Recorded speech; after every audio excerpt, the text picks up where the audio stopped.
24 saksi yang kami datangkan dan juga bukti-bukti surat yang kami sudah sampaikan ke hakim tunggal yang menyidangkan sidang pra-peradilan ini, dan hasilnya itu semuanya sangat luar biasa, di mana tim penasihat hukum Peggy Setiawan bersama ahli dan para saksi, kami berhasil meyakinkan hakim. Jadi semuanya sesuai dengan permohonan yang sudah kami sampaikan, bahwa benar-benar Peggy Setiawan tidak terlibat sesuai dengan surat permohonan yang kami ajukan, keterangan saksi-saksi, saksi fakta maupun ahli itu sama-sama menerangkan bahwa ketika kejadian Peggy Setiawan tidak ada di Cirebon, tapi berada di Bandung. 2 orang itu adalah bosnya Peggy, di mana Peggy bekerja di membangun rumahnya dia. Itu yang namanya Pak Agus bersama istrinya. Dan mereka sendiri mengatakan bahwa dari tanggal 2 sekitar tanggal 2 atau tanggal 3 Agustus itu, Pak Rudi, ayah daripada Peggy, itu datang bersama 2 orang anaknya. Mereka tidak tahu persis namanya, tetapi yang jelas Pak Rudi datang dengan 2 orang anaknya. Kan nggak mungkin anak perempuan yang dibawa untuk kerja bangunan, kan? Pastikan itu Peggy dan Robi. Dan terakhir dalam 2-3 minggu baru Pak Agus tahu bahwa ternyata anaknya Pak Rudi bernama Peggy dan Robi. Dari Polda Jawa Barat, tim hukum, kuasa hukum Polda Jawa Barat, tadi seakan-akan mencoba menggiring daripada saksi fakta ini untuk masuk ke ranah yang mereka inginkan, yaitu seakan-akan mereka mau menggiring bahwa saksi ini tahu ada Peggy ini, ada teman-teman Peggy yang memanggil dia Perong. Tetapi kami dari tim kuasa hukum, kami keberatan, kami menyelah karena kami merasa bahwa ini penggiringan, makanya kami keberatan tadi. Dan akhirnya hakim secara objektif, hakim juga meluruskan juga dan menghentikan pertanyaan daripada kuasa hukum Polda Jawa Barat. Jadi saya tidak sedang menyerang Polda, tetapi saya mau meluruskan bahwa jangan sampai kasus salah tangkap ini terulang kembali. Makanya saya di sini saya secara objektif, itu kata ahli Kian, saya secara objektif saya menyampaikan apa yang seharusnya menjadi kewenangannya penyidik atau SOP-nya penyidik. Jangan sampai penyidik melampaui batas kewenangannya dia untuk menjadikan seseorang tersangka. Kenapa kami bertanya seperti itu? Karena ketika Peggy Setiawan ditangkap tanggal 21 Mei, terus berkisar tanggal 24 sampai dengan 27, yang jelas saya sendiri ditanya kepada Peggy Setiawan. Dia bilang antara 24 atau 27 jam 2 siang. Dia lupa, pokoknya 24 atau 25, 26 atau 27 lah, gitulah. Mei, itu jam 2 siang didatangi oleh 3 reserse, 3 polisi datang ke dia. Mereka membawakan 6 lembar kertas. Yang kertas pertama tulisannya nama _2 Peggy Setiawan .. Nah, gitu. Kemudian lembaran yang ke-2, 3, 4 sampai 5 itu mereka minta sidik jarinya Peggy Setiawan dan juga tanda tangannya Peggy Setiawan tanpa didampingi pihak penasihat hukum Peggy dan tanpa ada propam juga yang mengawal di situ. Oh, enggak ada. Aduh, enggak deh, itu mah gosip. Kita masih menjaga hubungan baik sampai detik ini. Toh papa juga sangat menyayangi saya dengan sangat baik, kalian bisa lihat sendiri. Dan saya masih sangat menyayangi papa seperti orang tua saya sendiri gitu. Papa sangat menghargai saya. Nah, masalah hubungan kami ya tetap baik, karena itu kan namanya perjodohan, itu kan hubungan manusia dengan Tuhan yang nentuin. Nah, kita mau apa, mau takdir kan. Cuman kedepannya kami tetap berhubungan baik. Jangan sampai ya itulah, kalau dengan manusia itu kita wajar harus baik. nggak bisa kita, namanya sosial manusia kan harus baik dengan siapapun. Jadi walaupun mereka pisah tetap hubungan baik, itu aja. Juga sih namanya kalau jodoh kan jodoh maut rezeki kan udah Tuhan yang atur ya, semua kan semua baik-baik aja, semua keluarga juga baik. Papa apalagi aduh luar biasa.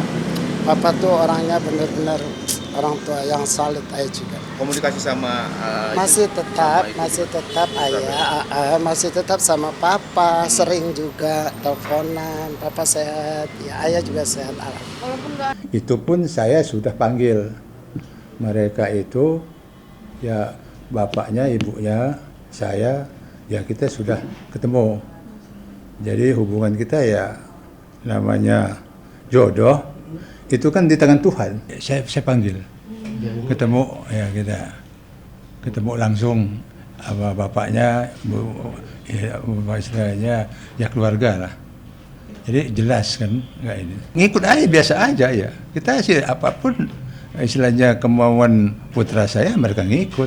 Nggak bisa mereka istilahnya. Tapi kalau berdoa saya rasa orang berdoa semua kan untuk kebaikan anaknya kan. Ya doa yang terbaik, orang tua mendoain yang terbaik pastinya. Ya udah dikonfirmasi sama Ayu juga, sama Papa juga kan sama aja. Ya semua memang udah kesepakatan Dana, Ayu, ya mungkin itu anak berdua ya udah sepakat. Saya sebagai orang tua selalu berdoa semoga lancar, semoga apapun yang namanya dengan anak kan.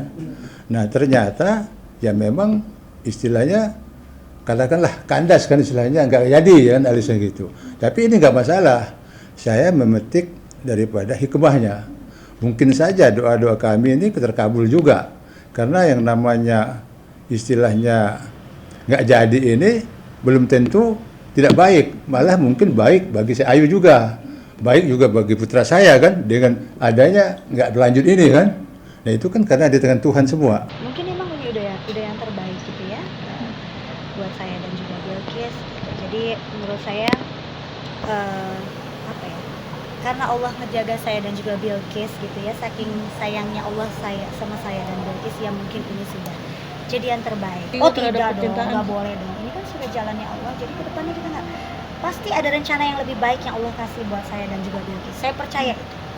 Allah Maha tahu. Jadi kita nggak bisa menyangkain itu aja. Pasti Allah kasih yang terbaik. Kalau dibilang keluarga, orang lain, lingkungan gitu ya, harusnya adalah tidak menjadi faktor penentu kenapa hubungan yang kita jalin itu jadi kandas gitu. Karena biar bagaimanapun yang menentukan ketidakcocokan apakah kita merasa hubungan ini layak dilanjutkan atau enggak tuh harusnya diri sendiri sama si pasangan gitu ya, sama calon pasangan. Ini yang disebut adalah kematangan dan kedewasaan. Kalau masih bergantung sepenuhnya pada orang lain, ini justru yang salah dan nggak efektif jadinya.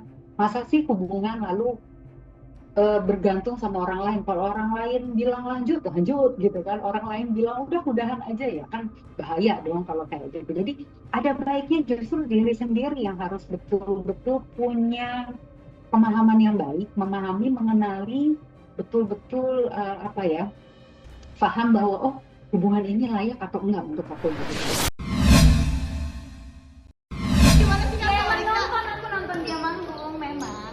Sepertinya udah ada sih ya kepalpikan tips-tips dari Prilly nih ya, seperti kemarin dia pakai scrub di leher tuh sama Dikta. Yaudah sepertinya itu aja sih ya berita kita tentang Prilly dan Dikta. Jangan lupa pada subscribe biar nggak ketinggalan info selanjutnya. Bye bye.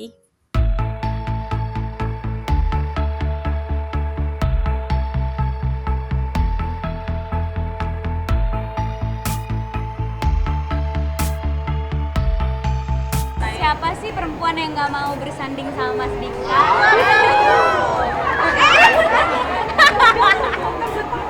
Kenalnya tuh udah lama banget, karena setiap acara-acara sebelum kita syuting bareng, kita sering ketemu di acara-acara film, di premiere gitu-gitu. Tapi baru syuting barengnya itu di tahun 2020, 4 tahun lalu lah, berarti kita sangat deketnya gitu. Ya hubungannya apa ya, memang deket banget gitu aja sih, saling sayang, saling peduli, saling care gitu.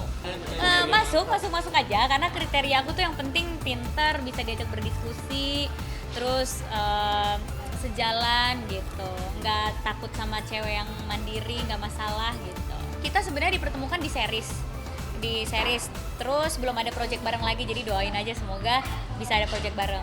Jadi berteman udah lama nih? 4 tahun ya, berarti dari tahun 2020 kita syuting bareng, deket baru 4 tahun. Gak kerasa ya 4 tahun? Ya emang sering main bareng aja, kita di luar syuting tuh sering ketemu sebenarnya. Sama Mas Dikta seru banget. Beda mode tuh kalau sama Mas Dikta, dia tuh orangnya bercandaan banget. Jadi aku kalau sama dia banyak bercandanya, ngebanyolnya gitu, ketawa. Makanya itu alasan aku juga kenapa di film yang Bolehkah Sekali Saja Aku Menangis pengen sama Mas Dikta, kan kita ketemu di series juga, terus akhirnya yang ini sama Mas Dikta lagi gitu. Dan kebetulan syutingnya selalu di bulan-bulan Ramadan gitu, persiapannya selalu di bulan-bulan Ramadan sama dia gitu. Nggak tahu, kebetulan aja, jadi kayak kita setahun sekali ada project, semoga tahun-tahun depannya tetap ada project gitu.